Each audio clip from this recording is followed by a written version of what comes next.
प्रेम से बोलिए भगवान श्री गणेश की जय। द्वापर युग में युधिष्ठिर ने श्री कृष्ण से पूछा, हे भगवान, सारे मनोरथों को पूर्ण करने वाला कोई उपाय बताइए। तब भगवान श्री कृष्ण बोले, एक बार पार्वती जी ने श्री गणेश से पूछा, माघ के महीने में किस नाम से और किस प्रकार गणेश्वर की पूजा करनी चाहिए और कौन सा नैवेद्य चढ़ाना चाहिए। तब गणेश जी बोले, माघ महीने में भालचंद्र नाम से गणाध्यक्ष की षोडशोपचार से पूजा करनी चाहिए। तिल के 10 मोदक बनाकर 5 गणाध्यक्ष को और 5 ब्राह्मण के लिए अर्पण करें। ब्राह्मण की देव सदृश पूजा करें, यथाशक्ति दक्षिणा दें और 5 मोदक दें। स्वयं भक्ति युक्त होकर 10 मोदक खाएं। इस संबंध में राजा हरिश्चंद्र का इतिहास कहता हूँ, सुनो। पहले समय में सत्यवादी ब्राह्मण भक्त हरिश्चंद्र प्रतापी राजा हुए। उनके काल में न कहीं अधर्म सुनाई देता था, न कोई दुखी रहता था, न दरिद्रता थी, न कोई रोगी, न कोई अल्पायु रहा। उनके राज्य में ऋषि शर्मा नाम का एक तपस्वी ब्राह्मण रहता था। थोड़े ही समय में उसको एक पुत्र हुआ। दैवयोग से ऋषि शर्मा का स्वर्गवास हो गया। पत्नी पुत्र की रक्षा करने लगी, भीख मांग कर लाती और किसी तरह पुत्र का लालन पालन करती। वह संकष्ट चतुर्थी का व्रत करने लगी। भीख मांग कर तिल के 10 लड्डू बनाकर गाय के गोबर के गणेश की कहे हुए प्रकार से सदा पूजा किया करती थी। एक समय उसका 5 वर्ष का पुत्र गणेश की मूर्ति को खिलौना समझकर गले में बांधकर खेलने के लिए बाहर निकल गया। उसी समय एक मूर्ख कुम्हार ने उस 5 वर्षीय बालक को अपने आवा में डाल दिया। इधर उसकी माता पुत्र को न पाकर पागल सी हो गई और गणाध्यक्ष का पूजन करके विलाप करने लगी। हे गणेश, हे महाकाय, हे जटा समूह से शोभायमान, पुत्र दुख से पीड़ित मेरी रक्षा करें। हे अनाथों के नाथ, भक्तों को अभिष्ट वर देने वाले, पुत्र दुख से पीड़ित मेरी रक्षा करें। इस प्रकार आधी रात तक उस विचारी ने विलाप किया। सवेरा होते ही कुम्हार आवा खोलकर देखता है तो वह 5 वर्ष के बालक को उसी आवा में घुटने तक पानी में खेलता हुआ पाता है। इस प्रकार देखते ही भय के मारे कांपने लगा।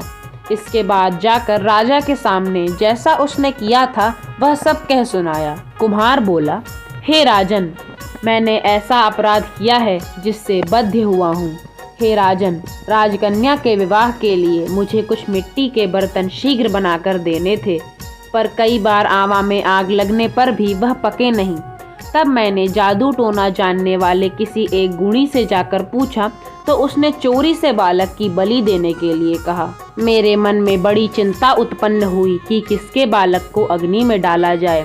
जिसके बालक को अग्नि में डालूंगा वह तो तुरंत मुझे काट डालेगा।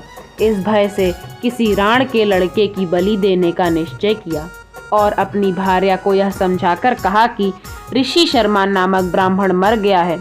उसका लड़का 5 वर्ष का है। उसकी विधवा माता भीख मांगकर अपना और अपने पुत्र का पालन करती है। यदि उसके पुत्र को बलिदान किया जाए तो वह गरीब दुखिया कुछ न कर सकेगी और मेरे सब बर्तन पक जाएंगे।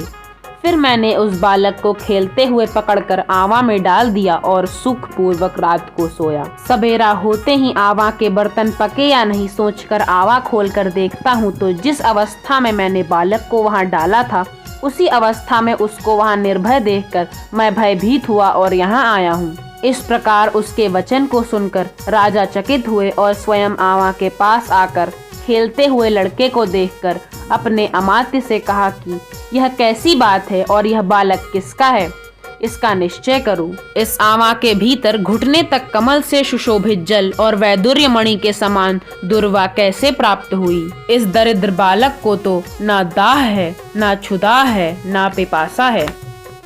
घर की तरह निर्भय होकर यहाँ पर खेल रहा है। राजा के इतने कहने पर रोती कलपती वह ब्राह्मणी भी वहाँ आ पहुंची और अपने बालक को देखकर उसे उठाकर छाती से लगाया, चुंबन किया और रोती कलपती हुई राजा के आगे बैठ गई। राजा हरिश्चंद्र बोले, ब्राह्मणी, अग्नि ने इस बालक को क्यों नहीं जलाया? क्या तू कोई टोटका जानती है अथवा कोई उग्र तप किया है? ब्राह्मणी बोली, हे राजन, ना मैं चेटक जानती हूँ, ना धर्म जानती हूँ, ना ही मैंने कोई तप किया, न योग, न कोई दान किया है।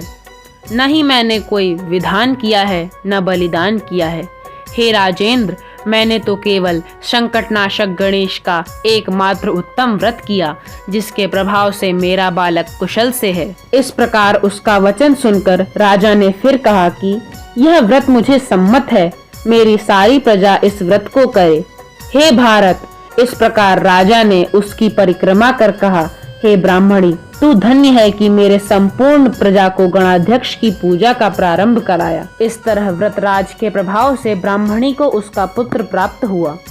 श्री कृष्ण जी बोले, हे युधिष्ठिर, इसलिए व्रतों में उत्तम इस व्रत के प्रभाव से आपका अभिष्ट सिद्ध होगा। हे राजन, जो कोई समस्त सिद्धि को देने वाले इस व्रत को करता है, उसका गया हुआ राज्य, मित्र, पुत्र तथा पौत्र आदि समस्त सुख पुनः प्राप्त होते हैं।